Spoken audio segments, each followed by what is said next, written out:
இன்னைக்கு நம்ம ஒரு வித்தியாசமான முராதாபாத் பிரியாணி, ரொம்ப எளிமையான பிரியாணி செய்ய போகிறோம். 3 கிலோவுக்கு 4 கிலோ மட்டன் எடுத்துருக்கிறோம். பெரிய ஸ்பூனில் 2 டேபிள் ஸ்பூன் போடுறேன்.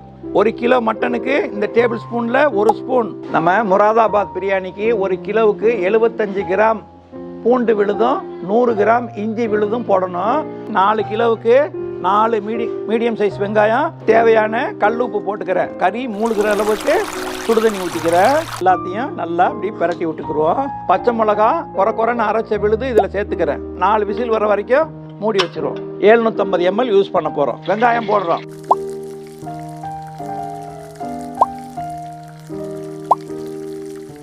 அடி பிடிக்காம இருக்கிறதுக்காக கொஞ்சம் தண்ணி ஊத்துறேன். சாதா தனி மிளகாத்தூள் போடுறேன். காஷ்மீர் மிளகாத்தூள் ஒரு 15 கிராம் தக்காளி போடுறேன். தேவையான உப்பு போடுறேன், கல் உப்பு. கொத்தமல்லியுடைய காம்பை விட்டுறாதீங்க, அதுதான் ருசி. பாய் வெட்டி பிரியாணி மசாலா 1 கிலோவுக்கு 1 ஸ்பூன். இந்த பிரியாணிக்கு 200 ml தயிர், லெமன் ஜூஸ் ஊத்துறேன். வெறும் கறியை மட்டும் இந்த மசாலாவோட சேர்த்துடலாம். வேக வச்ச தண்ணியை அளந்து நான் ஊத்துறேன். ஊற வச்ச அரிசி கீழே ஒரு தோசை தவா வச்சு தம் போடணும். நல்ல உதிரியான முராதாபாத் பிரியாணி ரெடி.